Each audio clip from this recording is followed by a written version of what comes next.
Badger was a naughty boy. Studying was not his cup of tea. Reading and writing bored him. His parents always asked him to read books and gain knowledge. But Badger paid no heed to them. Sometimes he did realize that his parents were right. So, he would make up his mind to study. But before he could pick up a book to study, some naughty idea would come to his mind and take him away to play some mischief. He was dull at studies, but his brain was sharp. His mind picked up things easily. Badger often went to the shop of his father in the evenings to help.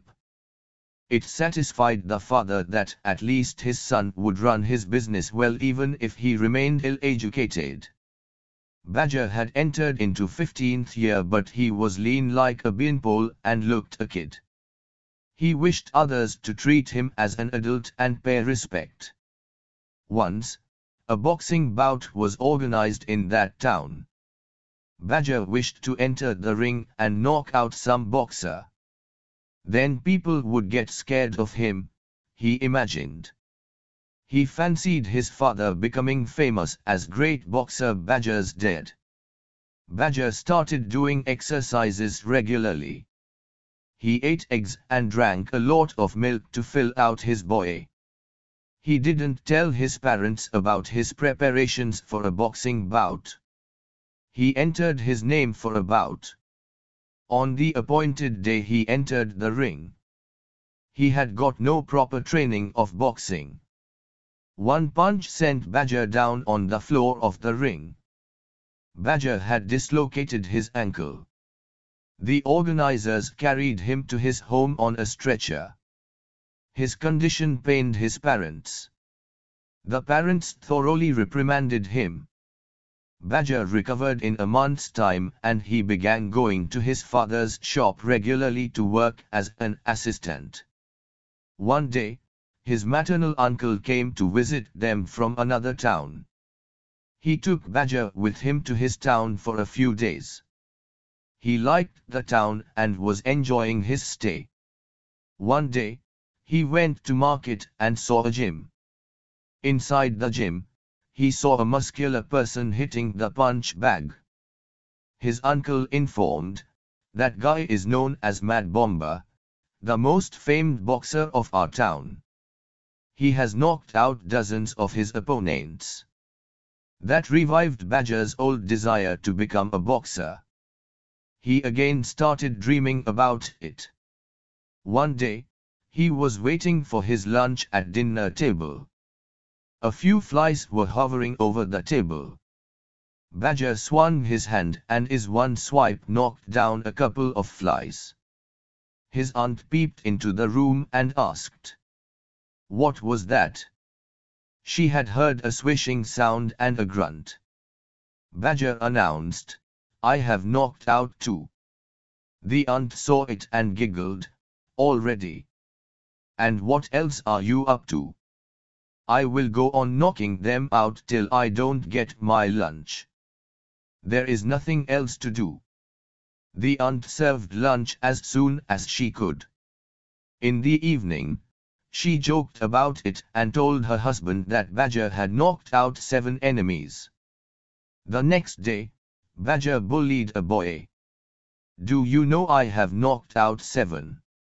Want to become 8th? The boy was impressed. He stammered, "Really? Make your 8th in someone else." That pleased Badger mightily.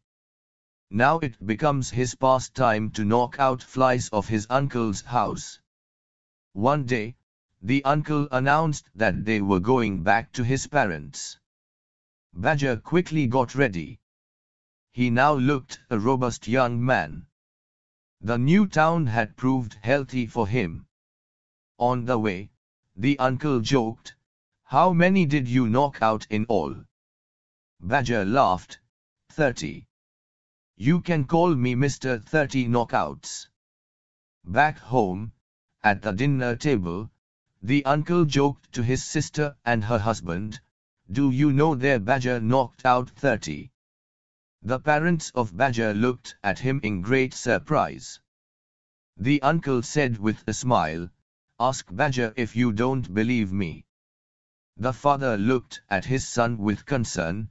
"What's he saying, son?" Badger kept up his brave face and informed, "That's true. I have knocked out 30. Now I am Mr. 30 knockouts." The parents looked really worried. So, the uncle told them the real story. They were very relieved. Somehow rumors spread that Badger had become Mr. 30 knockouts. Badger himself made no effort to squash the rumor.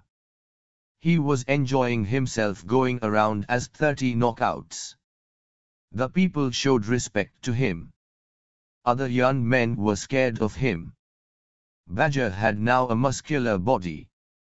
So, no one suspected it. Badger got so carried away that he hung a big board outside his father's shop, "Mr. 30 knockouts," to announce his presence. The father didn't object to it because it was proving good for his business. The people who owed him money promptly paid back. Thus, Badger had become a great fighter without landing a punch. The people of the town also helped in giving air to the Badger's greatness. They felt pride in telling others that they belonged to the town where great 30 knockouts lived. The visitor to the town often went to the shop to shake hands with Badger. Badger was having a great time. Wherever he went, the people respectfully saluted him. Once robbers struck at a jewelry shop in the neighborhood of Badger's shop. The robbers had stormed in and they were filling their bags with all the jewelry items the shop had. Someone ran to Badger and informed, "Mr. 30 knockouts, the jeweler Mr. Gottlieb's shop is being looted. He sent me to you asking for help, sir." 5 robbers there. Badger felt a chill. It put him in a fix. He didn't even know how to hold a gun and he never had punched even a bag. If he did nothing, he would die of shame. He wore his boxing gloves and went as there was no other way. He had to try to bluff to protect his name. Outside the jeweler's shop, he gathered courage and shouted, "30 knockouts has arrived. Who is in there? Come out and let me see." The robbers had heard of the deadly 30 knockouts. They got frightened and ran off through the back door, leaving behind the bundled up loot. They were happy to skip away alive from 30 knockouts. The jeweler Goldie came out and fell at the feet of Badger.